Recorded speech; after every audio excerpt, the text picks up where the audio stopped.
Hello students, welcome back to the next lecture. जैसा कि मैंने लास्ट लेक्चर में बोला था, आज से we will be starting functions. तो बच्चों, फंक्शन समझने के लिए हम बहुत बेसिक सी एक इक्वेशन लेते हैं और देखते हैं कि कैसे उस इक्वेशन से मुझे फंक्शन की डेफिनेशन समझ में आती है। चलिए, y is equal to X square, ये एक इक्वेशन है। इसमें बच्चों दो वेरिएबल है, एक है x, एक है y। अब हर इक्वेशन में जिसमें दो वेरिएबल्स होते हैं, उसमें से एक होता है बच्चों डिपेंडेंट वेरिएबल। डिपेंडेंट वेरिएबल का मतलब एक ऐसा वेरिएबल जिसकी वैल्यू डिपेंड कर रही है किसी और वेरिएबल पे, और ये जो कोई और वेरिएबल होता है दैट इज इंडिपेंडेंट वेरिएबल। इस इक्वेशन में अगर मैं देखूं तो मेरा x है आपका इंडिपेंडेंट वेरिएबल। क्यों इंडिपेंडेंट है? मतलब मेरे पास कोई रूल नहीं है, कोई कंडीशन नहीं है, मेरे ऊपर कोई बाउंडेशन नहीं है कि मैं x की क्या वैल्यू रखूं। x की वैल्यू कुछ भी हो सकती है, लेकिन y की वैल्यू पर कंस्ट्रेंट है। y की वैल्यू पे कंस्ट्रेंट क्या है कि y की वैल्यू x की वैल्यू पर ही डिपेंड करेगी। तो मेरा जो y हुआ, ये हुआ डिपेंडेंट वेरिएबल। मतलब मैं x को 1 दूंगा तो y 1 मिलेगा, मैं x को -1 दूंगा तो y 1 मिलेगा, मैं x को 2 दूंगा तो y 4 मिलेगा, एंड सो ऑन। मतलब x की अलग अलग वैल्यूज के लिए मुझे y की अलग अलग वैल्यू मिलेगी। तो this is my dependent variable and this is my independent variable. तो बच्चों, अब फंक्शन के लिए इसकी क्या जरूरत है? फंक्शन की डेफिनेशन ही यहां से आती है। Function is a mathematical rule which relates dependent and independent variable through a mathematical relation. मतलब साधारण भाषा में अगर बोले तो फंक्शन वो मैथमेटिकल रूल है जो मुझे बताता है कि किसी भी इक्वेशन में मेरा इनपुट मेरे आउटपुट पे कैसे डिपेंड कर रहा है। इनपुट मतलब इंडिपेंडेंट वेरिएबल, आउटपुट मतलब डिपेंडेंट वेरिएबल। चलिए, अगर इसको मैं सामान्य भाषा में या थोड़े से इंटरेस्टिंग एग्जांपल से समझना चाहूं तो एक मशीन है जिसके बारे में हम में से मैक्सिमम लोगों ने सुना है। इस मशीन की खास बात क्या है? मैं इस मशीन में अगर पोटैटो डालता हूं तो मुझे गोल्ड मिलता है। बहुत ही पॉपुलर मशीन है। इस मशीन में बच्चों जब पोटैटो डाला जाता है तो गोल्ड मिलता है। अब इसका मतलब इस मशीन के अंदर कुछ ऐसा चीज है जो मेरे पोटैटो को गोल्ड में बदल देता है। ऐसी कोई भी मशीन हो सकती है। भाई, ये तो स्पेशल मशीन है क्या? यहाँ पोटैटो डालने पे गोल्ड मिलता है। मैं एक और मशीन की बात करता हूँ। जैसे मेरे घर में एक जूसर है। इसकी क्या खास बात है? मैं इसमें फ्रूट डालता हूँ तो मुझे जूस मिलता है। तो इस मशीन का क्या काम है बच्चों? इस मशीन का काम है कि ये मेरे फल को उसके जूस में कन्वर्ट कर देता है। ऐसे ही इस मशीन का क्या काम है? इस मशीन का काम है कि मैं इसमें आलू डालता हूं तो मुझे सोना मिल जाता है। तो हर मशीन का कुछ काम होता है, हर मशीन का कुछ रूल होता है। अगर गणित की भाषा में बात करें तो ये भी तो मेरी एक मशीन है। ये जो आपके सामने इक्वेशन लिखी है, ये भी तो एक मशीन है। ये मशीन क्या कर रही है? मैं इसमें जो भी इनपुट देता हूं, मुझे आउटपुट बना के उसका स्क्वायर दे देती है। मैं 1 देता हूं तो 1 का स्क्वायर कर देती है, मैं 2 देता हूं तो 2 का स्क्वायर कर देती है। तो ये मशीन जो मैथमेटिकल काम कर रही है, उस काम को अगर मैं रिलेशन या एक इक्वेशन में लिखूं तो वो इक्वेशन बच्चों फंक्शन होगी। That equation will be a function. Clear है? चलिए, अब रियल लाइफ एग्जाम्पल से देखते हैं। फॉर एग्जाम्पल, मेरे पास एक जूसर है। This is a juicer. अब हम यहां पर फंक्शन की लॉजिकल डेफिनेशन डिराइव करने की कोशिश कर रहे हैं। यहां पे मैंने इनपुट में इसको ऑरेंज दिया। मैंने ऑरेंज इनपुट पे दिया तो मुझे ऑरेंज जूस मिल गया। मैंने इनपुट पे एप्पल दिया तो बच्चों मुझे यहां पर एप्पल जूस मिल गया। क्लियर? ऐसे मैंने यहां पर मैंगो दिया तो मुझे आउटपुट पे मैंगो जूस मिल गया। क्लियर? चलिए, अब इसी पूरे सिनेरियो को अगर मुझे मैथ्स के फॉर्म में लिखना हो तो मैं क्या कह सकता हूं कि ये मेरे पास दो सेट थे। ठीक है ना? इस सेट में मेरे पास 3 एलिमेंट थे, ऑरेंज, एप्पल, मैंगो। ठीक? यहां पर मेरे 3 आउटपुट थे, हमने मान लिया x, y और z। क्लियर? अब बच्चों एक बात बताइए, अगर मैं जूसर में ये मार्कर इनपुट डाल दूं तो क्या मेरा जूसर आउटपुट देगा? बिल्कुल नहीं देगा, क्योंकि मेरा जूसर तो सिर्फ ऐसे इनपुट्स के लिए बना है ना बच्चों।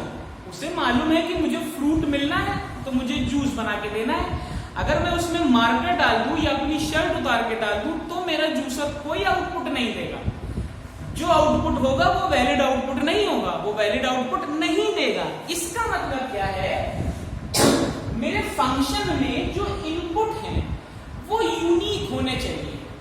हर फंक्शन के लिए इनपुट सेट है, इस तरह के फंक्शन के लिए यही इनपुट होना चाहिए। तो ये जो प्री डिटरमाइंड फिक्स्ड इनपुट्स हैं किसी फंक्शन के लिए, जिन पर वो फंक्शन काम करेगा, या वो इनपुट्स जिन पर ही सिर्फ वो मशीन काम करेगी, उसको बोलते हैं बच्चों फंक्शन का डोमेन।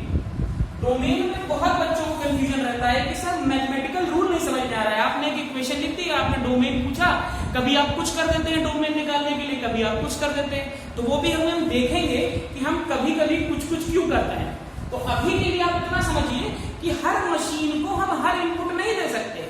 जूसर को हम शर्ट इनपुट में नहीं दे सकते, देंगे तो वो आउटपुट नहीं देगा। तो किसी भी मशीन को हम जितने भी इनपुट दे सकते हैं जिन पर वो आउटपुट दे, वो इनपुट्स ही बच्चों उसका डोमेन कहलाते हैं। क्लियर है? अब बच्चों ऑरेंज दिया तो ऑरेंज जूस, एप्पल दिया तो एप्पल जूस, बट इसके आउटपुट में तो जितने दुनिया में जूस बन सकते हैं सभी जूसर है। भाई जूसर ग्राइंडेड है, ग्राइंडर है, आप जो भी फल इनपुट में दोगे उसका आउटपुट दे देगा। बट यहां पर तो मैंने अभी 3 ही फल उसको दिए इनपुट में, तो इसने मुझे आउटपुट पे 3 जूस दिए। तो ये जो इसने 3 जूस दिए बच्चों, ये हुआ इसका रेंज। तो रेंज क्या हुई, किसी भी फंक्शन में डोमेन की हर वैल्यू के लिए मुझे जो आउटपुट मिला वो मेरा रेंज हुआ। लेकिन ये तो जूसर है, ये तो सभी जूस बना सकता है, तो सारे जूसेस का जो सेट हुआ बच्चों वो हुआ मेरा कोडोमेन। क्लियर है? जरूरी नहीं है कि डोमेन और कोडोमेन एक ही हो, वो भी हम ऑन टू इनटू फंक्शन पढ़ेंगे जब आगे, तो हमें क्लियर होगा कि कैसे डोमेन और रेंज आपस में रिलेटेड है। अभी आपको इतना समझना है कि मेरी मशीन जिस इनपुट के लिए काम कर सकती है वही इनपुट मेरी मशीन के डोमेन है या मेरे फंक्शन के डोमेन है। उन सभी इनपुट्स पे मशीन जो आउटपुट देगी वही मेरी रेंज है, और जो सारे आउटपुट मशीन दे सकती है वो बच्चों मेरा कोडोमेन होगा। क्लियर है? अब एक और इंपॉर्टेंट चीज देखिए, अगर मैं ऑरेंज डालूंगा तो मुझे ऑरेंज जूस ही मिलेगा। ऑरेंज डाल के मैं एप्पल जूस तो नहीं हो सकता, पॉसिबल नहीं है। या मैं एप्पल डालूंगा तो ये मशीन मुझे एप्पल जूस ही देगी, या मैं आलू डालूंगा तो वो मशीन मुझे सोना ही देगी। मैं लौकी डाल दूं तो हो सकता है सोना ना दे, क्योंकि मशीन तो केवल आलू के लिए बनी है। तो इसका ये मतलब हुआ कि इस पूरे अरेंजमेंट में मेरे डोमेन का हर पॉइंट एक यूनिक इमेज ही दे सकता है, एक यूनिक ही आउटपुट दे सकता है। जब हम फंक्शंस की बात करते हैं बच्चों तो इसको बोलते हैं प्री इमेज और इसको बोलते हैं इमेज। तो इमेज प्री इमेज पे डिपेंड करती है। अगर मैं शीशे के सामने खड़ा हूं तो मैं कैसा लग रहा हूं, ये मैं कैसा एक्चुअल में दिख रहा हूं उस पर डिपेंड करेगा। ऐसा नहीं है कि मैं यहां तो मोटा और गंजा दिख रहा हूं और शीशे में मैं शाहरुख खान दिखने लगूं, तो ऐसा नहीं हो सकता। मैं जैसा दिखूंगा वो मेरे प्रेजेंट सीन पर ही डिपेंड करना है। तो मेरी इमेज कैसी होगी ये प्री इमेज पे ही डिपेंड करना है। ऐसा नहीं है कि प्री इमेज कुछ है तो इमेज कुछ डाल दी, एक मोटे आदमी को इनपुट में डाला और बाहर 6 पैक्स लेके निकल गया, नहीं, ऐसा नहीं हो सकता।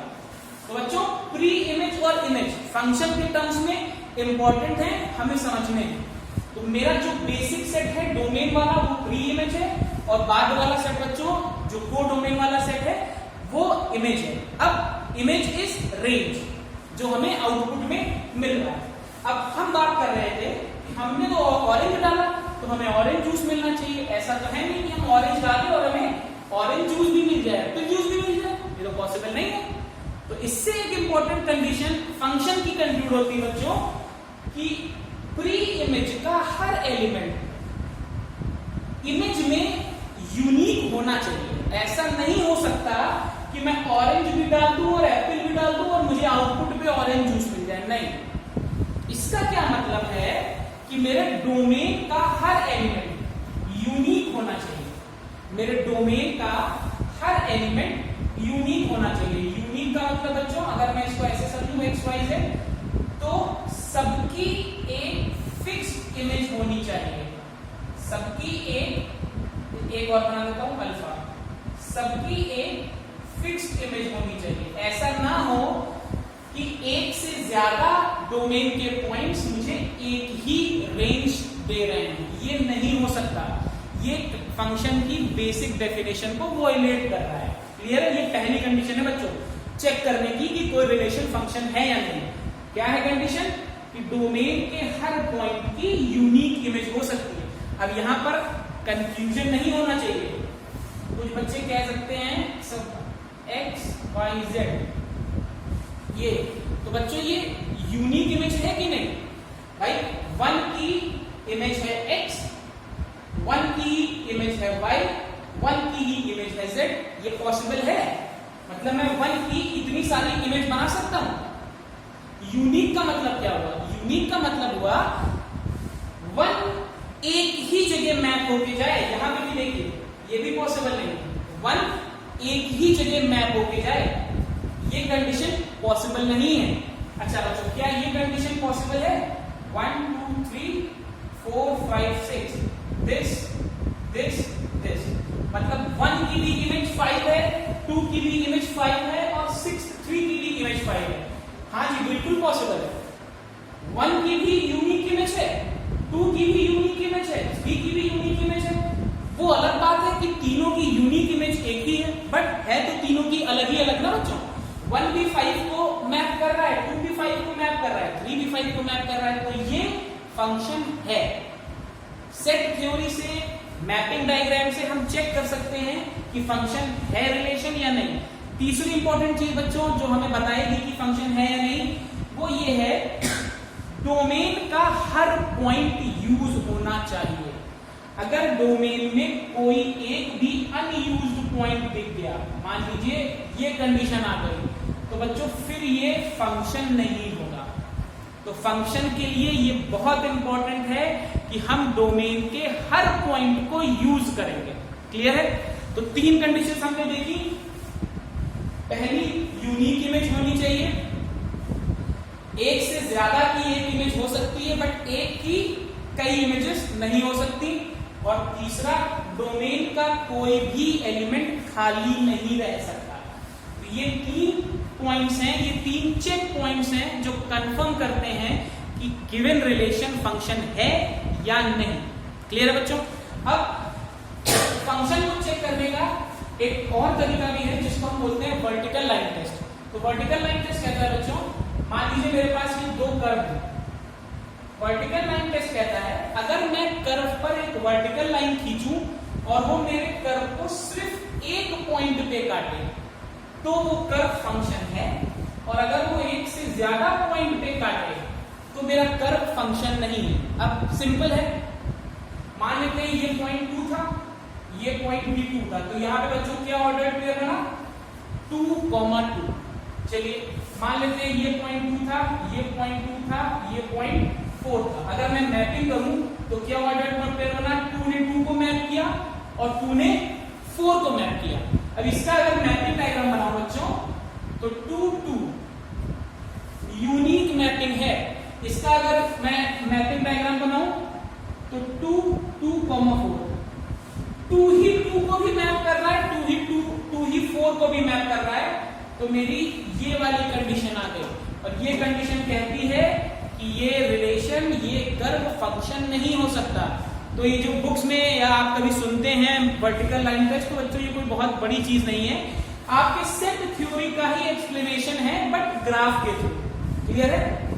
चलिए, अब फंक्शन पढ़ने से पहले कुछ बहुत इंपॉर्टेंट जानकारियां जरूरी है। जैसे फॉर एग्जाम्पल, अगर मैं अपने जूसर में, उस मशीन में अपनी शर्ट डाल देता तो मुझे कोई आउटपुट नहीं मिलता, क्योंकि मुझे मालूम था कि मेरा जूसर केवल फ्रूट्स को जूस में बदलता है।